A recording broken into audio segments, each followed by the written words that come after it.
கரூர் மாவட்டம் வேலுச்சாமிபுரத்தில் நடைபெற்ற விஜய் பிரச்சாரத்தின் போது ஏற்பட்ட கூட்ட நெரிசல் பேரதிர்ச்சியை ஏற்படுத்தியுள்ளது. மூச்சுத்திணறல் காரணமாக 41 பேர் உயிரிழந்த இந்த துயர சம்பவம் தமிழகத்தையே கலங்க வைத்தது.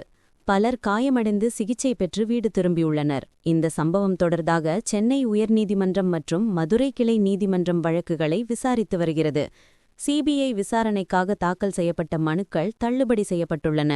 இதில் தவேக பொதுச் செயலாளர் புஸ்ஸி ஆனந்த் மற்றும் இணை பொதுச் செயலாளர் நிர்மல்குமார் ஆகியோர் முன்ஜாமீன் கோரி தாக்கல் செய்த மனுக்களும் நீதிபதி ஜோதிராமன் தலைமையிலான அமர்வால் நிராகரிக்கப்பட்டன. தற்போது இருவரும் தலைமறைவாக உள்ளதாக கூறப்படுகிறது.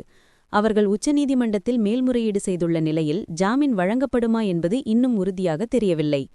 இந்நிலையில் ஏற்கனவே கைது செய்யப்பட்டு திருச்சி மத்திய சிறையில் உள்ள தவேக நிர்வாகிகள் மதியழகன் மற்றும் பவுன்ராஜ் ஆகியோர் ஜாமீனுக்காக மனு தாக்கல் செய்ய இருந்தனர்.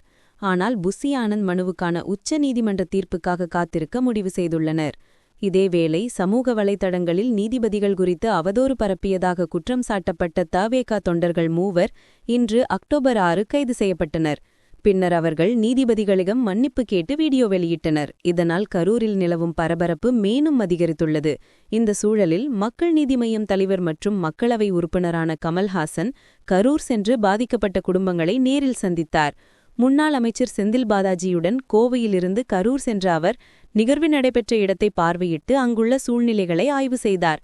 பின்னர் உயிரிழந்தோரின் குடும்பங்களை சந்தித்து ஆறுதல் கூறிய கமல்ஹாசன் தலா ரூபாய் 1 லட்சம் நிதியுதவி வழங்கினார்.